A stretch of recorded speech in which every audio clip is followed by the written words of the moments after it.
Glória a Deus. Vocês estão animados, gente. Glória a Deus, que bom. Estende a mão para cá, me abençoa. Eu ia cantar, mas depois que o senhor cantou, eu fiquei com vergonha. Estende a mão para cá, me abençoa. Quem sabe sai uma palavra daqui que vai pegar você aí. Eu creio que o Senhor tem uma palavra. Desde que chegamos aqui não paramos de ser ministrados.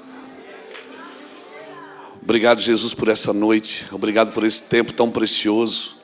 Obrigado pela oportunidade de termos de pregar a Tua palavra, de falar em Teu nome.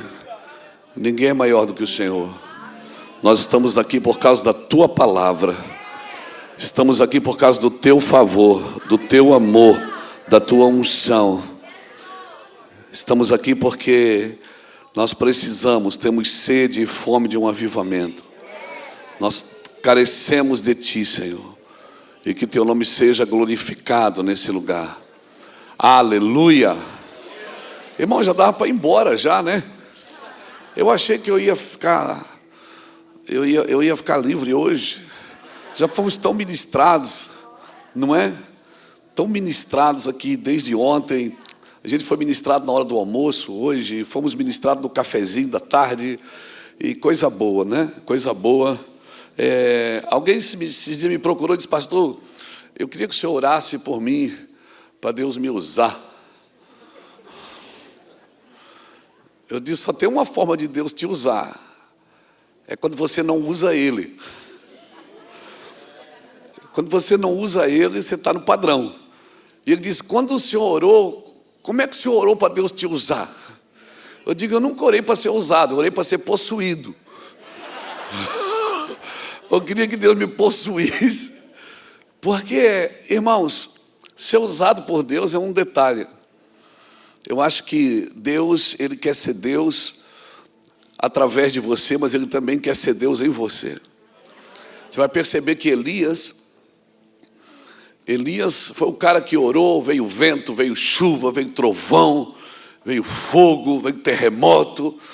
Mas quando Deus fala com Elias, Deus não estava no vento, não estava no fogo, não estava no terremoto. Por quê, pastor? Porque quando Deus trata com você, Ele não trata da mesma forma de que quando usa você. Deus através de você é uma coisa, mas Deus em você é outra. Quando Deus ministra com você verdades que nós precisamos ouvir como ministro do Senhor, e Deus nunca vem da forma que Ele te usa. A gente está tão habituado, acostumado, não é, a Deus ser Deus na vida da gente, através da vida da gente para os outros. Mas Deus vem, quando Ele vem para você, vem de um jeito peculiar, de um jeito que só você entende como que você precisa ser ministrado. E é bom demais ser recrutado pelo Senhor. É bom demais ser recrutado pelo Senhor para a sua obra. Mas eu acredito, irmãos, que assim como Jeremias teve aquela visão na casa do oleiro, um vaso quebrado na mão do Senhor não é uma derrota, é um batismo de continuidade. Quando nós temos o privilégio de ser quebrados na mão do Senhor, quando Deus confronta a nossa mente para revelar o nosso coração, quando nós temos a oportunidade de servir ao Senhor, como nós vivemos aqui, esse fórum aqui maravilhoso, porque muitos de nós, talvez muitos dos nossos antepassados, pastores, não tiveram essa oportunidade, não é verdade?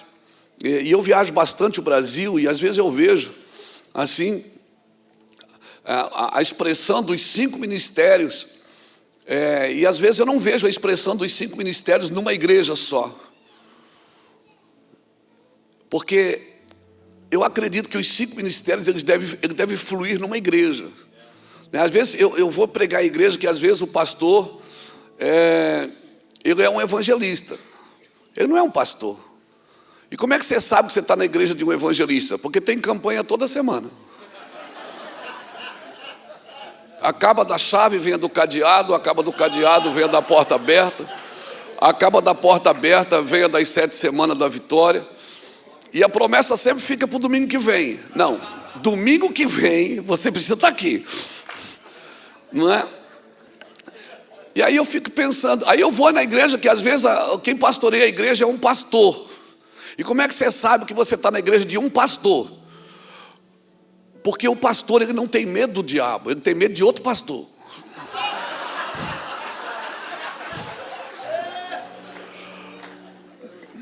O diabo pode até vir no culto, outro pastor não.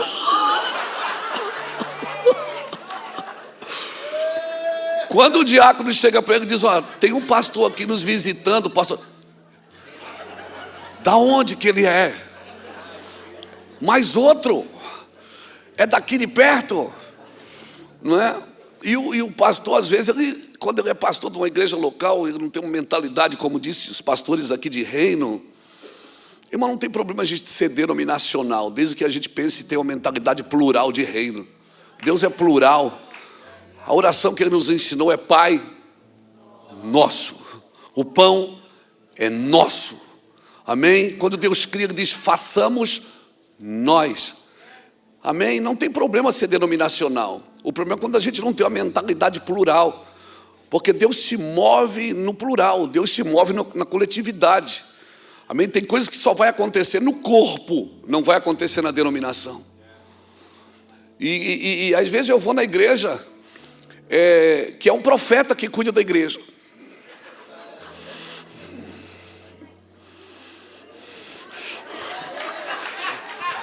Como é que você sabe que é o profeta que cuida?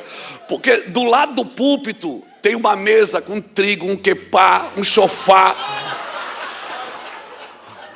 É ou não é? E ele sai ungindo tudo, irmão. O óleo de Israel. Aí vem, nem é de Israel, é do mercado do Walmart. O óleo é do Walmart, mas é de Israel, né? E isso ele sai ungindo tudo. Ungindo tudo. Aleluia. E às vezes você vai na igreja que é um mestre que cuida. Domingo de noite, cheio de visitante, o cara está falando do cavalo amarelo de Apocalipse, irmão. Ninguém está entendendo nada que ele está falando. É aquele culto espada, comprido e chato. Porque ele está falando e todo mundo assim: cavalo amarelo, nada a ver. E aí eu também vou na igreja do apóstolo. E o apóstolo é incrível.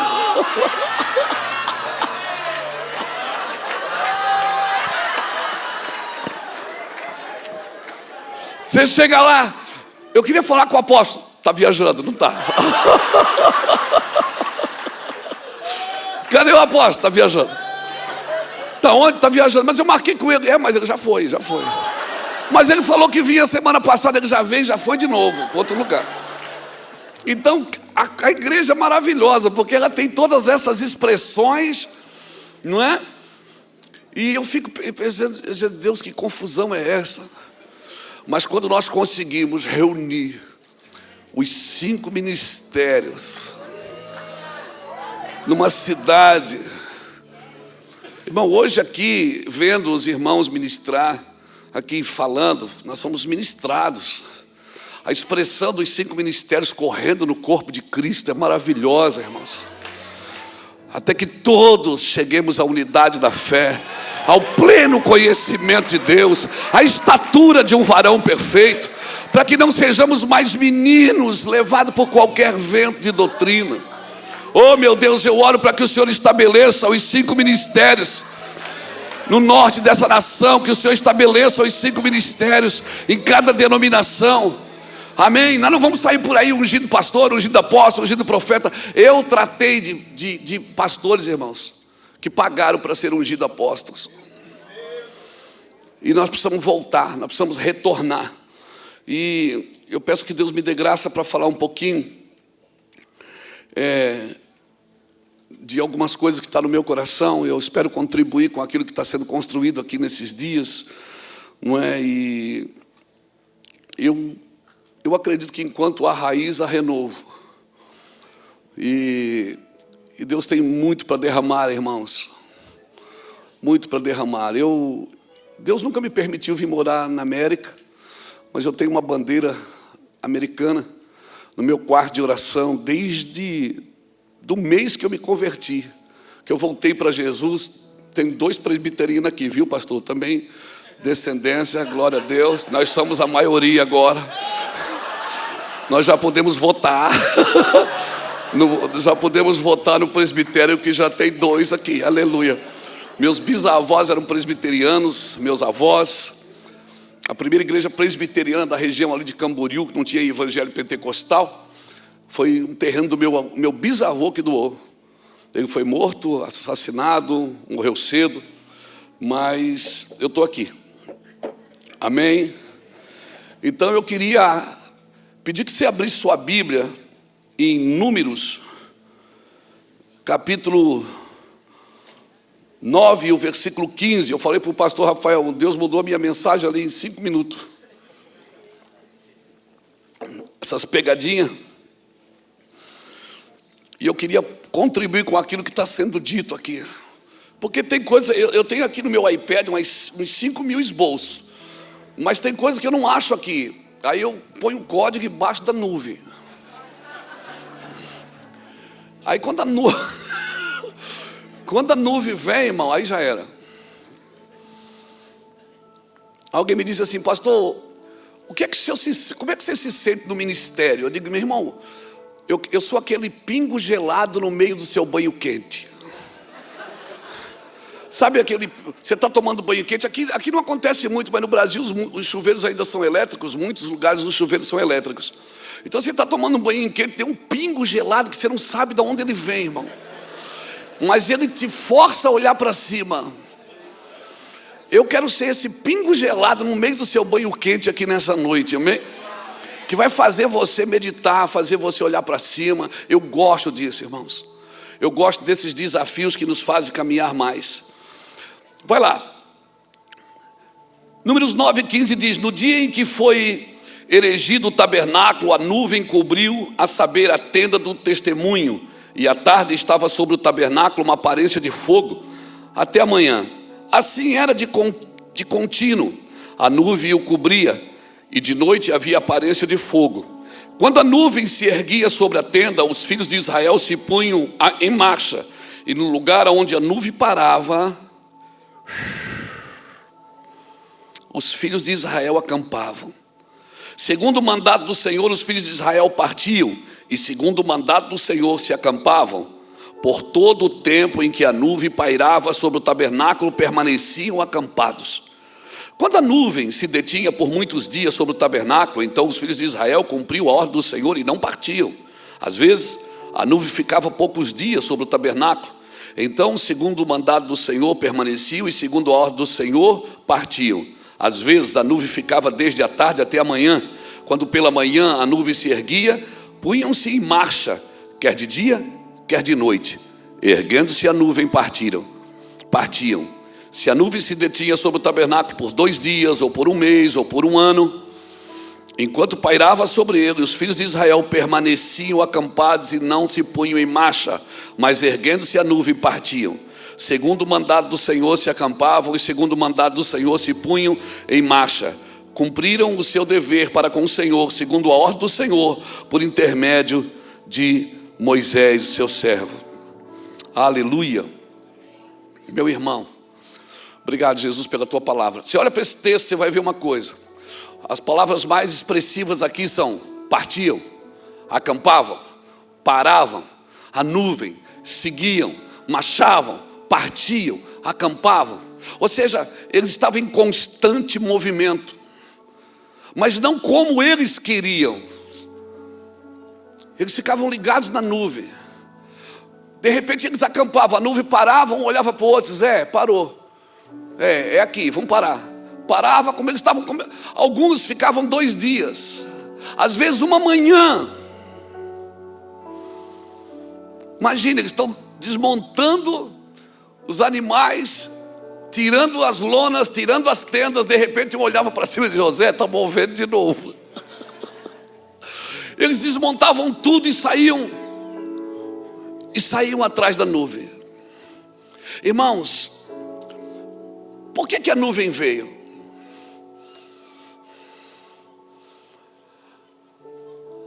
Deus pediu para eles fazerem um tabernáculo. Se você ler Êxodo capítulo 25, você vai ver os detalhes que Deus pediu.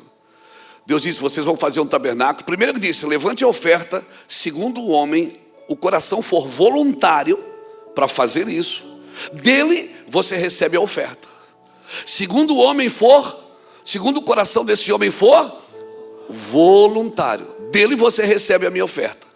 E aí Deus começou a pedir. Se você ler do capítulo 25, do versículo 1 ao versículo 9, você vai ver o tempo inteiro Deus dando detalhes. Eu quero assim, eu quero com esse pano azul, eu quero objetos de ouro, prata e bronze, eu quero estofa azul, eu quero pele de texugo, Deus foi dando detalhes, pastores. E quando eles terminaram a obra, a nuvem veio. O que a nuvem veio dizer? Eu aprovo o que você está fazendo. A nuvem é a aprovação de Deus.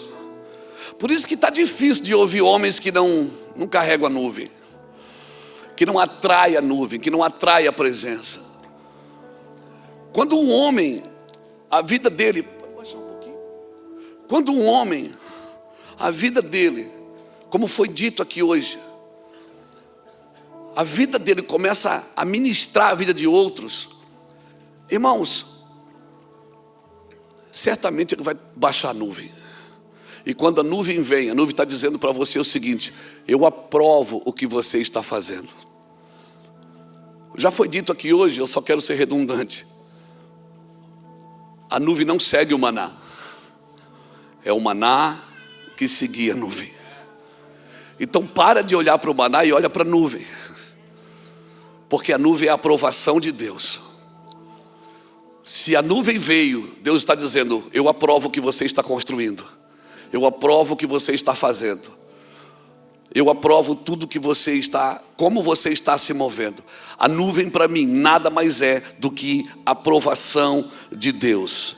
Então, querido, nós precisamos entender isso, que nós temos um lugar para viver em Deus, e cada um tem o seu lugar. O que é um demônio? Um demônio é um anjo fora do seu lugar.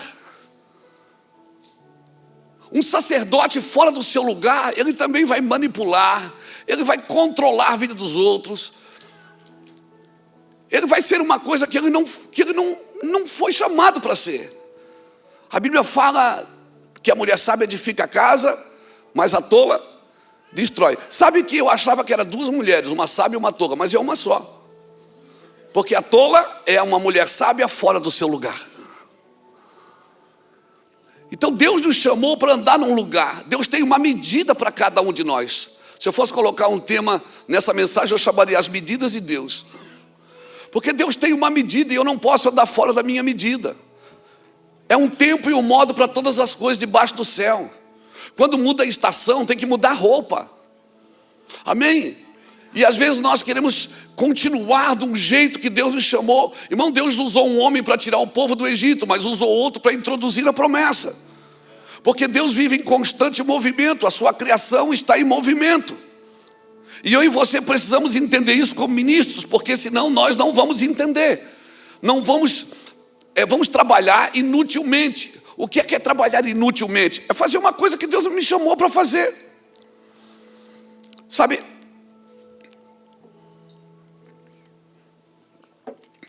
Eu não gosto de falar de mim só quando as pessoas perguntam. Mas deixa eu falar do Mevan aqui um pouquinho. Não é que eu queira me vangloriar, mas eu não tinha cantina na igreja.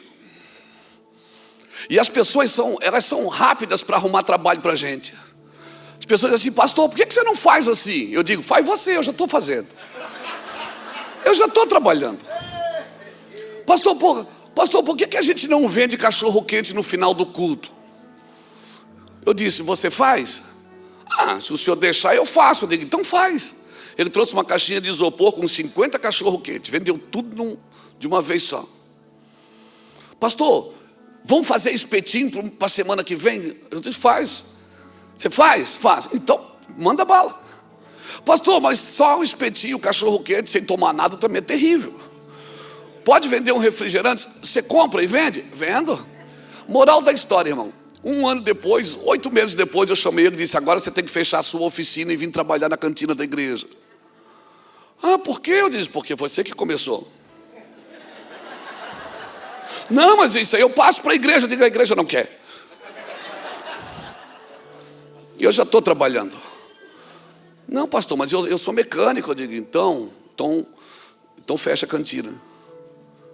Não, pastor, e Jesus está voltando. E ele não vai cobrar a cantina de mim, não, ele vai cobrar de você. Moral da história, hoje tem a cantina e 6 famílias vivem da cantina da igreja.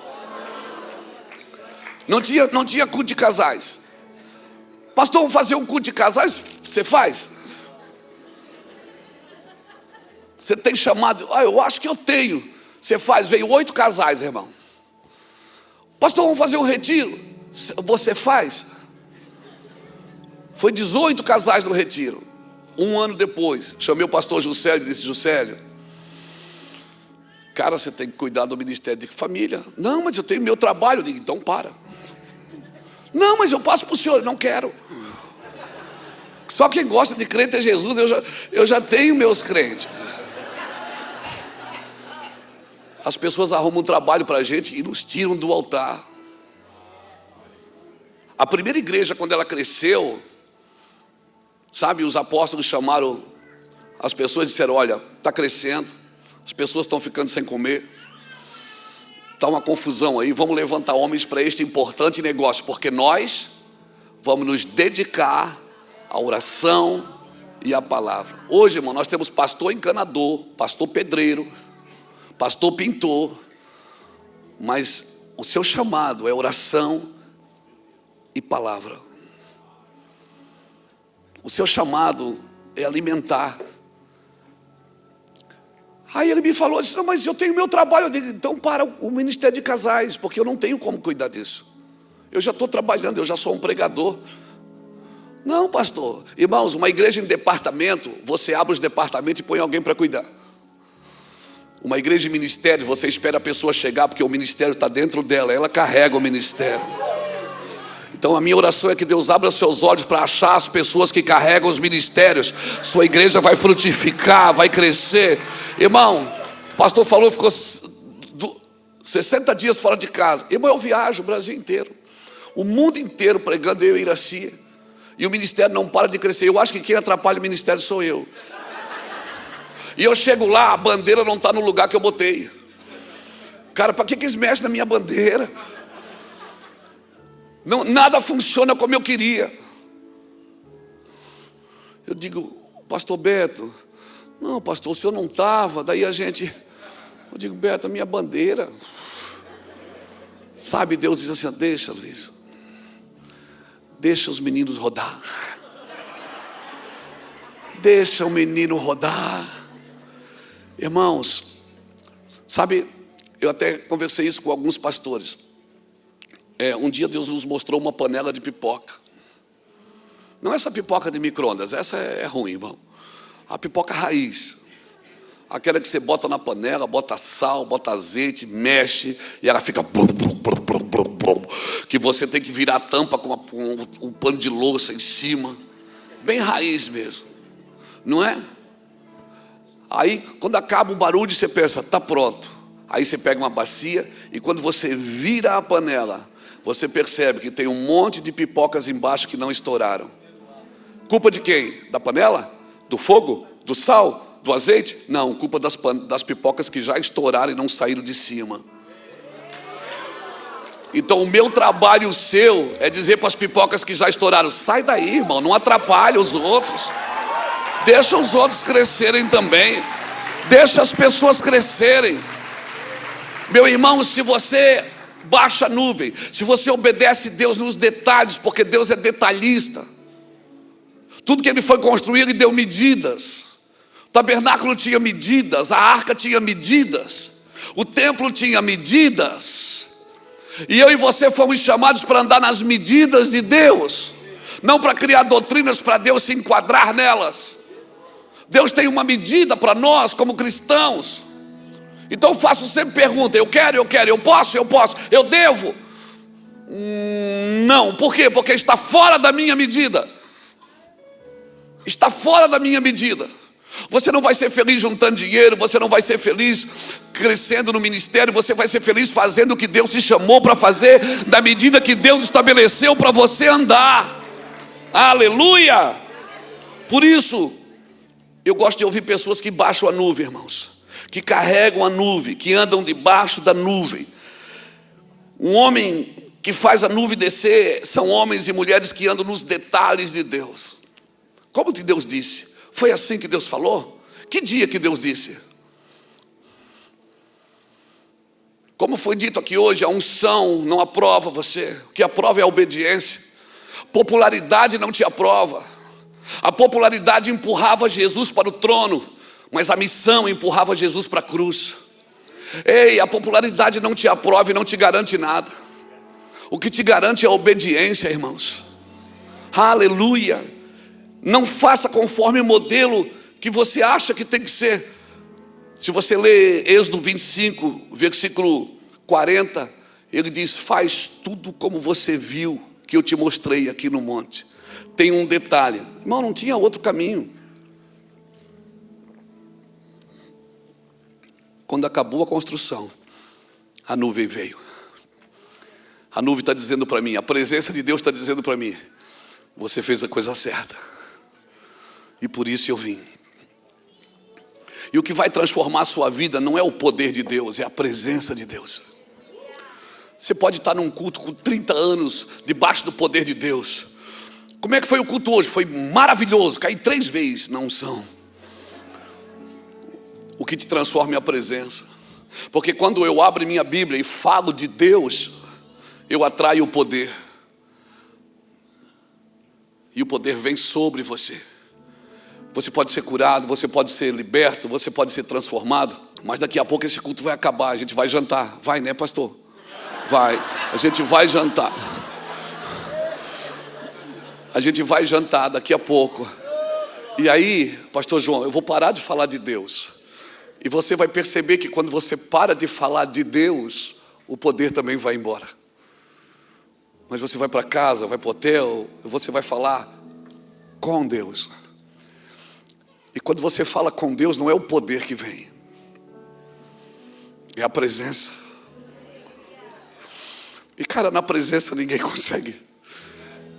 Na presença ele não compra meus livros. Na presença ele não tira foto comigo. Na presença é eu e ele, e mais ninguém. Na presença ele vem e costura você por dentro. A presença mostra você para você mesmo. E você vai ver que não é tão bom assim. No poder não. Por isso que Paulo fala em 1 Coríntios capítulo 10. Esse povo andou por 40 anos no deserto, bebia da rocha que era Cristo, comia do maná que descia do céu, mas Deus não se agradou da maioria deles, por isso ficaram prostrados no deserto. Porque viver no poder de Deus, na unção de Deus, eu gosto disso, irmão, eu gosto do fogo. Eu sou peteca, eu gosto do fogo. Mas o que eu gosto mesmo é quando a presença invade o quarto. E não adianta você impor a voz, oh Deus, não adianta. Não adianta fazer promessa. Não adianta mudar a voz, não adianta. É só você e ele. E ali ele vem e mostra você para você mesmo. Diga comigo, homens de medidas. Todo homem de medida, ele tem um coração voluntário. Ele tem um coração voluntário. Primeiro é o coração voluntário para dar, para oferecer, para fazer. Mas vai ter coisas que você não vai andar na voluntariedade do seu coração. Tem coisas que é Deus que vai pedir para você. Gideão foi lá e sacrificou um boi para o Senhor. Mas o Senhor disse, me dá agora o segundo boi.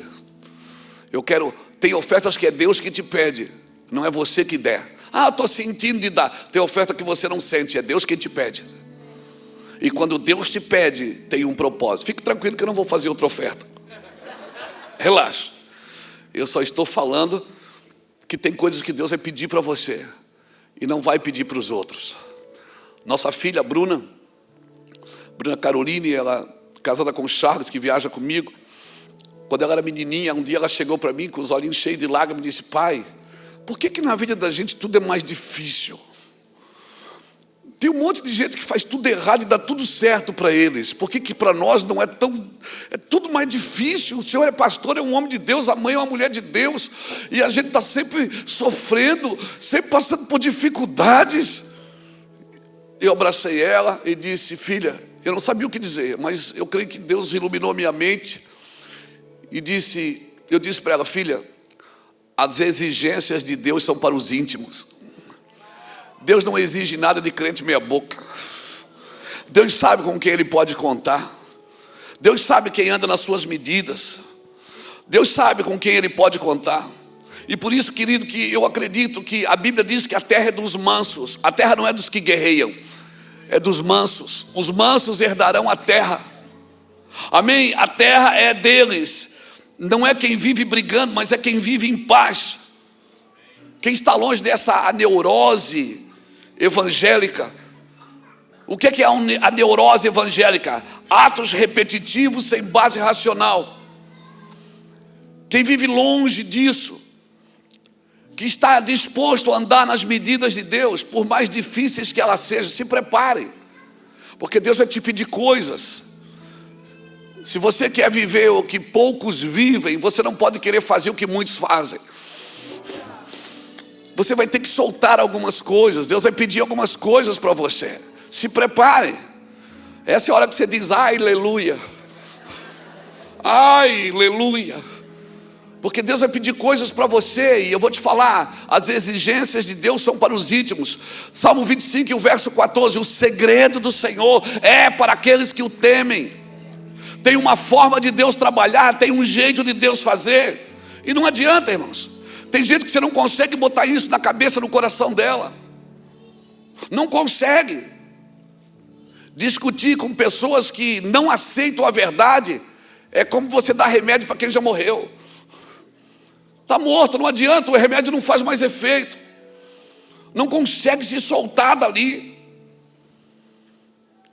Mas eu acredito, irmãos, que o Senhor tem medidas exatas para cada um de nós. E esse lugar está nele. Faça como Deus falou para fazer. Não faça porque está dando certo. Uma vez eu fui pregar numa cidade no Brasil, eu não vou falar o nome, estou doido para falar, mas eu não vou falar. E aí eles me pegaram no aeroporto, e eu não costumo aceitar convites assim, até porque eu não sou itinerante. Eu estou construindo algo com os nossos irmãos. Sirvo todos os ministérios. Está gravando, né? Eu tenho até um padre no Brasil, um padre, que no dia dos pais me mandou recado e disse: você é um pai para mim, Luiz. Como é que eu vou falar isso na igreja evangélica, irmão? Um padre, ele me manda vídeo da missa. Hoje eu orei para que todos fossem batizados em línguas estranhas. Ele manda para mim, verdade? Meu amigo, eu vou pregar no estado, eu não posso falar, no estado que ele está. Ele vai lá no hotel com a equipe dele: Luiz, ora por nós. Nós estamos vivendo um tempo extraordinário da presença do Espírito Santo. Eu fico olhando aquilo e digo: Deus, que confusão é essa? Deus diz assim: meu filho, não joga pedra no Egito, porque você pode acertar a cabeça do irmão José. Cuidado para você não ficar jogando pedra no Egito, porque o irmão José está lá e foi eu que levei ele para lá. Aí eu digo: Deus, que negócio é esse? Ele diz: ei, eu não sou Deus dos evangélicos, eu sou Deus de toda a terra. Alguém está me entendendo aqui? Deus não aceitou Jesus e veio congregar com a gente. Ele é Deus de toda a terra. As pessoas que você odeia, Deus quer salvar elas. Essa que você lembrou dela agora, pensou nela agora, passou correndo na sua mente. Deus quer salvar elas e quer usar você para elas. Aleluia. Deus não tem problema com gente. Deus não tem problema com ninguém. É nós que fazemos acepções de pessoas. Não, mas adora imagem. E nós adoramos pessoas. E pelo menos as imagens não cobram para pregar nas nossas igrejas. Eu sou o último mesmo. Não é, pastor Júlio? Sou o último mesmo.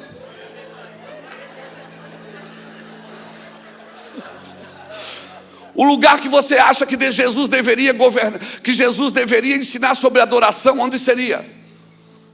Jesus deveria ensinar sobre adoração no templo, mas ele ensinou do lado de um poço, para uma mulher que já teve 5 maridos, e o que ela tinha não era dela.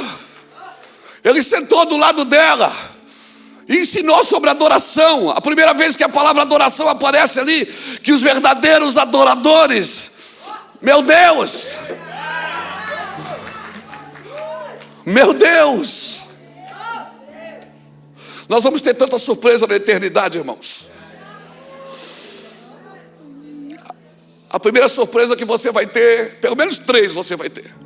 A primeira que você vai ter, você vai chegar na eternidade, você vai olhar e vai dizer: meu Deus, quem eu pensava que estaria aqui, não está. A segunda você vai dizer: meu Deus, quem eu pensava que não estaria, está. E a terceira você vai dizer: eu estou.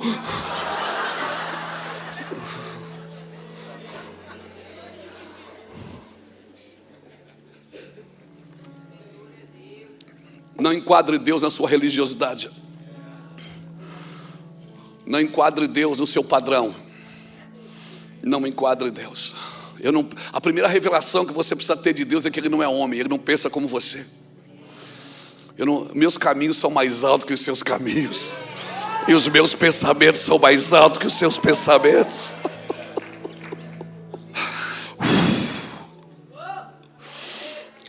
Aleluia. Aleluia. Os meus caminhos são mais altos que os seus.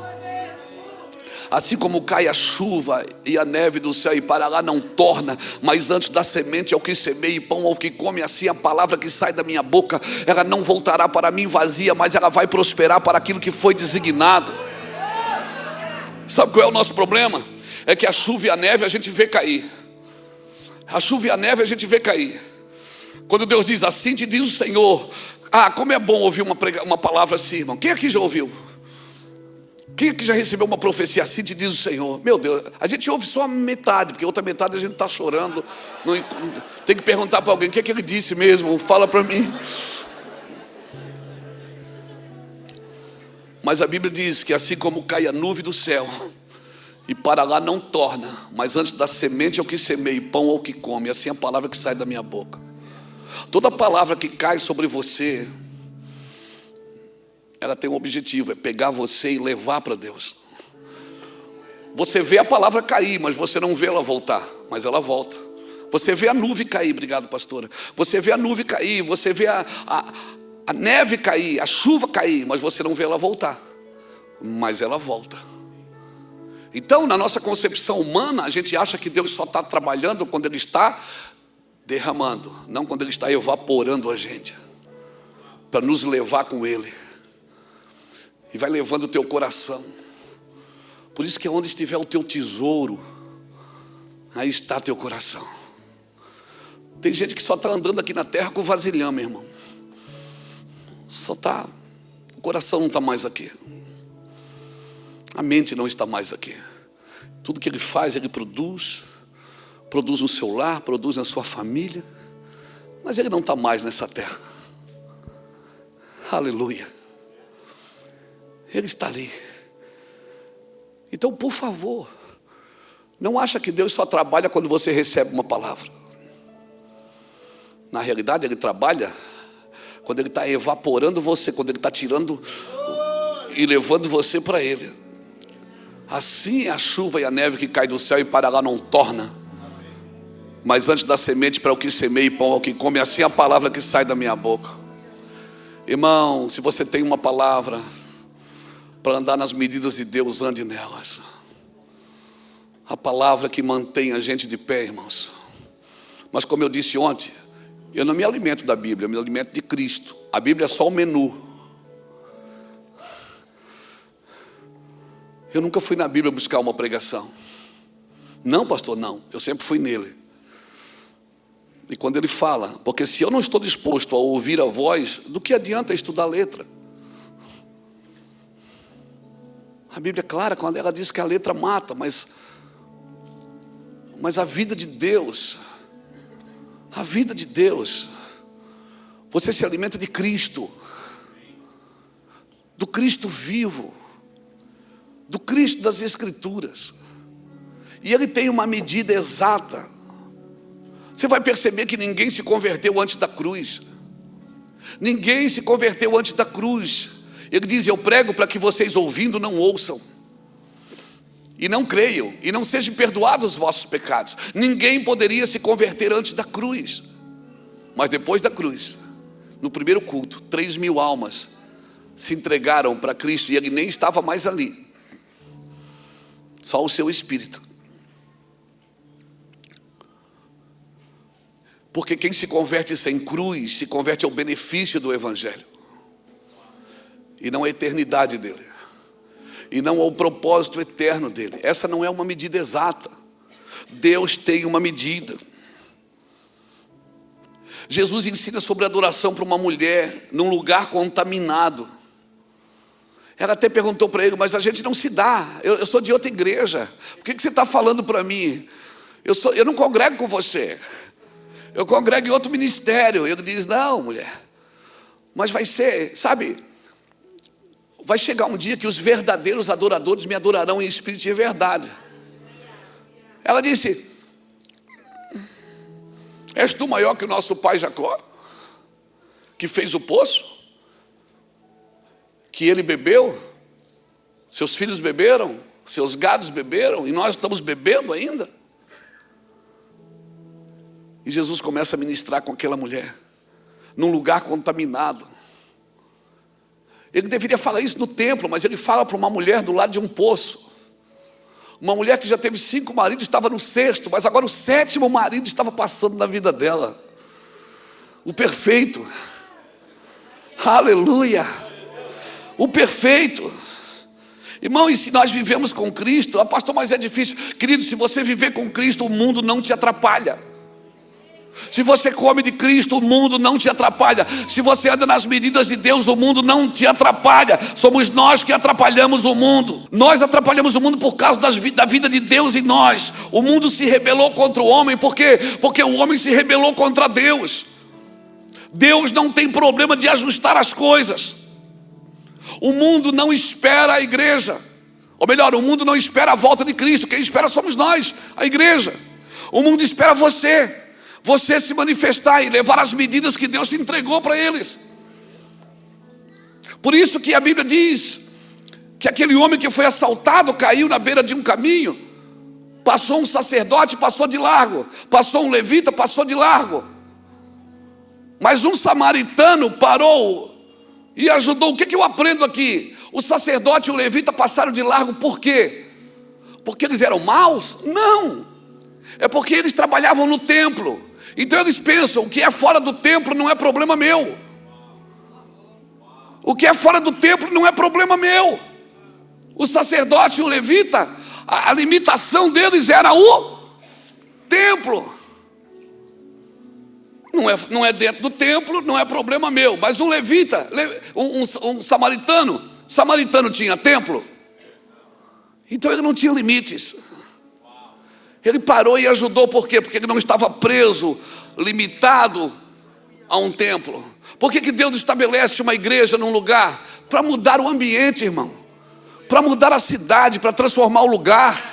E eu volto a dizer: se em Sodoma tivesse uma igreja com 10 justos, Deus não destruiria a cidade por amor aos 10. Aleluia. Aleluia.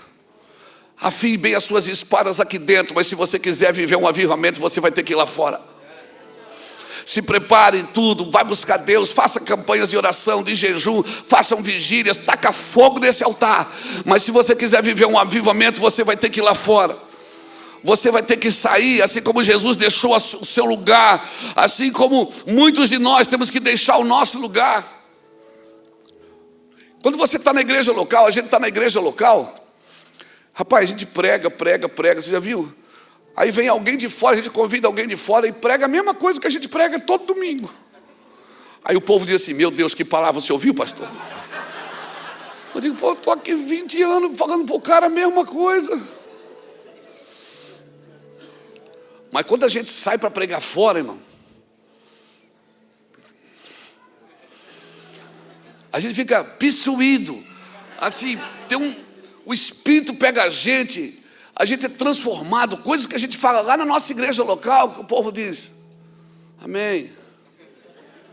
Parece que quando a gente sai, o povo: meu Deus. Aí você fica pensando assim: esse é o meu lugar. Vou para lá agora. Eu vou pregar só, vou para a rua. Não, irmãos. Eu sou treinado em Itajaí. É lá que eu sou treinado.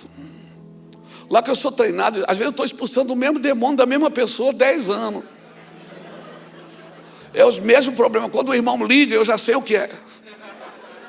Mas lá eu sou treinado em paciência e resiliência.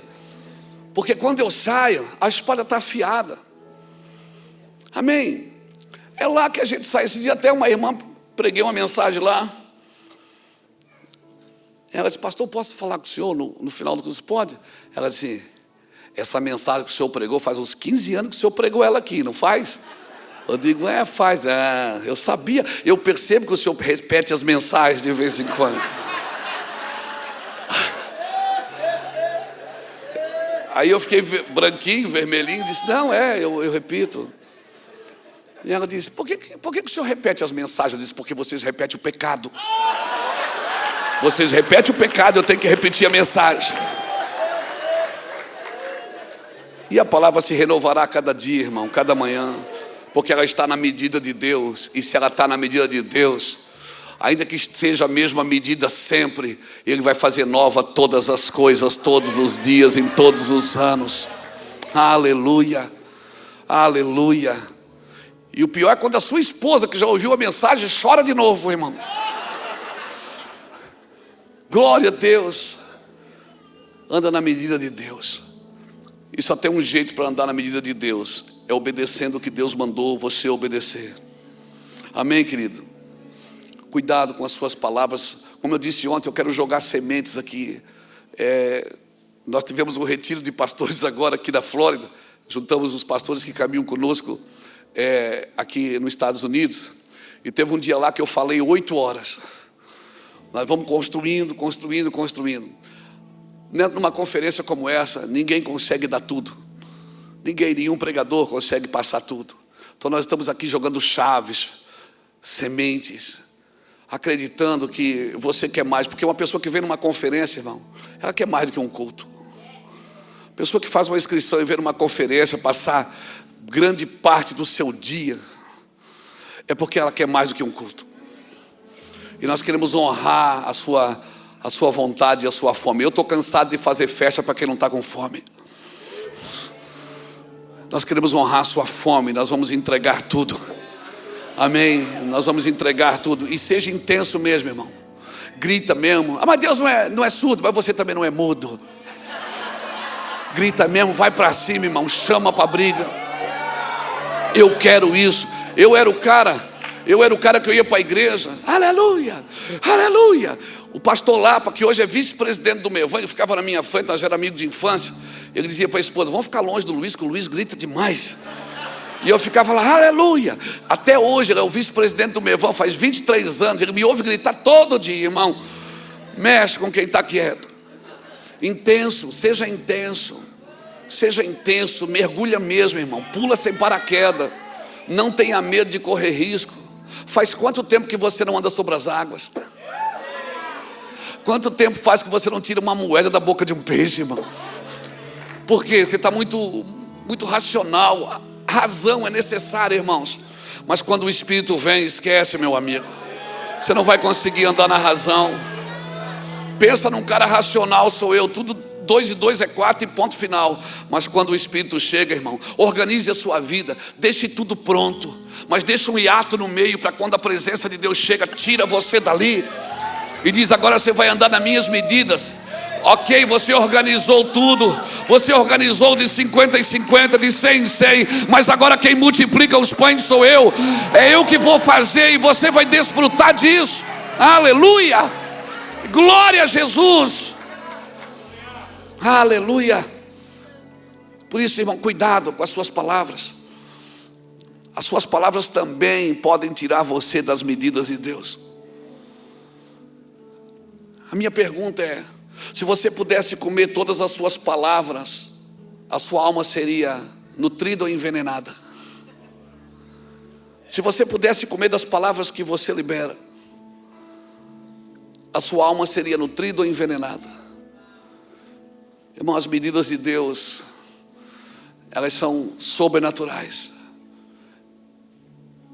O mundo espera aguardentemente.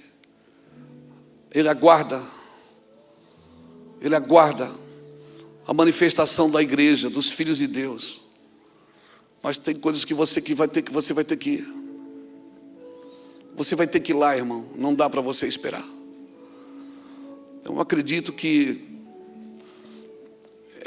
o que eu ouvi aqui hoje desses irmãos pastores, Benhur eu conheço há mais tempo, são lições de vida. Lições de vida. Eu já vou terminar. E essas lições são para ajudar a abrir os nossos olhos. A Bíblia conta uma história, eu quero terminar com essa história. João capítulo 9. Conta uma história de um cego de nascença. Que Jesus ia passando e os discípulos perguntaram: Senhor, quem pecou? Foi ele ou foi os pais dele para que nascesse cego? Jesus disse: não, ninguém pecou. Foi para que se manifestasse a minha glória. E a minha pergunta: por que a gente sempre foca primeiro no problema? E a gente tem dificuldade de focar na glória de Deus, na solução. Irmão, e se você anda nas medidas de Deus, você vai atrair muitos problemas. Muitos problemas. Por quê? Porque você tem a solução para eles. Você vai dizer: meu Deus, eu pareço um para-raio, só baixa problema. Não, é porque você tem soluções. E você é prático, você resolve rápido. E aí Jesus chamou os cegos: traz ele aqui. Cuspiu no chão, pegou lama, passou no olho daquele cara e disse: vai lá no tanque de Siloé. Siloé significa enviado. Para que Deus abre os seus olhos? E aquele cara volta feliz da vida, pastor Júlio. Ele estava vendo, cara, ele era cego de nascença. E o cara pedia esmola na esquina, agora está vendo. Aí quando ele chega, os amigos dele olham para ele e dizem: você não é o ceguinho? Ele disse: eu era. Mas você está vendo? Ele disse: eu era cego, mas agora eu estou vendo.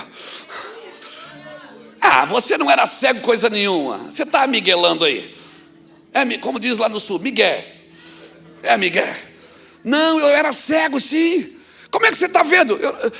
Jesus, um homem passou, eu não sabia. Um homem passou e pegou barro, passou no meu olho, areia, sei lá o que era. Eu fui lá, me lavei e eu estou vendo. E os amigos dizem: mentira, você não era cego. Levaram ele no templo. Chegou no templo, os sacerdotes perguntaram: você era cego? Ele disse: eu era. Mas quem te curou? Um homem que passou. Os sacerdotes: blasfêmia! Hoje é sábado, não é para curar cego, é para ficar cego. Sábado não se cura cego. Esse homem não é de Deus, senão ele saberia que não deveria curar cego. É para deixar cego. Eu disse: eu não sei, eu sei que eu era cego, agora eu estou vendo, eu estou feliz, né? Eu estou feliz, eu estou vendo. Blasfêmia! Você tem pai e tem mãe? Tenho, manda chamar o pai e a mãe dele. Aí o pai e a mãe chegam, entram no templo. O sacerdote pergunta: é seu filho? Ela disse: é meu filho. Ele era cego. O senhor pergunta para ele. Nós não congregamos aqui, nós congregamos em outro lugar. Nós não queremos nos misturar nessa confusão. Mãe, fala para o sacerdote que eu era cego. Ele era cego. Como é que ele está vendo? Ele disse: gente, eu já falei, eu estava ali. Blasfêmia! Você não era cego, coisa nenhuma, você está mentindo. Os amigos xingando, a família, os sacerdotes. Aí ele solta a pérola. Ele diz: será que esse não era o Messias que haveria de vir? Rapaz, você acha que você sabe mais do que a gente? Nós estudamos aqui a Torá, rapaz, você não sabe nada. Você é cego, coisa nenhuma. Ele disse: vai ver, vocês querem se converter para ele também. Moral da história: expulsaram o cara da sinagoga. O que é que eu aprendo aqui? Que enquanto ele era cego, ele não tinha problema.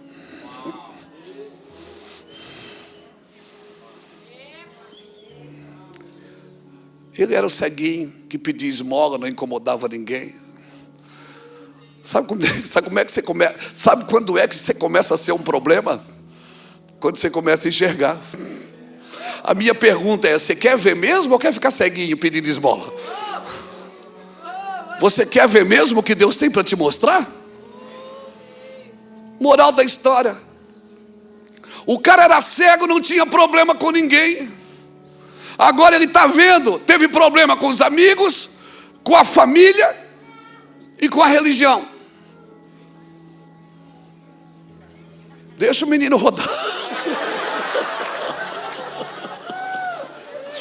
Esse é o melhor lugar para correr na igreja, no altar, meu filho. Corre mesmo. Ó, sinal de Deus aí, haverão sinais. O cara era cego, não tinha problema com ninguém. Agora ele tem problema com os amigos, com a família e com a religião. A minha pergunta é: custa caro ver, gente. Enxergar custa caro. Andar nas medidas do céu custa caro. Aí o cara está lá sozinho. Quem é que chega? Quem é que chega? Ele está lá sozinho. Quem é que chega quando você está sozinho? O filho da irmã Maria, o cabeludo, o surfista da Galiléia, aquele que anda sobre as águas. Chega lá e pergunta: tu crê no Filho do Homem? Ele disse: onde é que ele está para que eu creia? Jesus disse: é esse que fala contigo. Ele se prostra, adora Jesus. E Jesus disse: eu vim para aqueles que não veem, começam a ver, e aqueles que pensam ver, se tornem cegos. Aí tinha os fariseus, disseram: ei, você está chamando a gente de cego? Nós somos filhos de Abraão. Ele disse: se vocês fossem filhos de Abraão, vocês tinham visto o que Abraão viu, porque Abraão viu o meu dia e glorificou. Não tenho problema se vocês são cegos. Se vocês fossem cegos, eu poderia curá-los. O problema de muitos de nós não é ser cego, é pensar que vê. Tem uma medida para nós. Deus tem uma medida para cada um de nós. Eu vou falar de novo: Deus tem uma medida para cada um de nós. Pega na mão desse irmão que está do seu lado, ajuda ele a ficar de pé. Vamos lá, gente. Deus tem uma medida para você. Amém. Eu creio que ontem nós começamos com água nos tornozelos. Hoje ela veio para o joelho. Amanhã ela vai dar nos lombos. E já vai ser águas que não vai dar para passar de pé. Nós vamos ter que passar a nado. Se prepare para se desvencilhar de algumas coisas que você acha que você está vendo. Deixa eu te falar uma coisa. O evangelho é loucura. O evangelho é loucura. E a menos que você queira acreditar nessa loucura chamada evangelho, uns pedem sinais, outros buscam sabedoria, mas nós pregamos a Cristo crucificado, que é loucura. É loucura. Sabe por que é loucura? Porque é um inocente morrendo por pecadores. É loucura. Eu achei que eu era louco quando eu usava droga. Cara, agora que eu sou um pirado, eu falo dentro do carro sozinho, eu estou no banheiro falando sozinho. Quer dizer, sozinho não. Tem uma medida para você. Feche seus olhos, querida.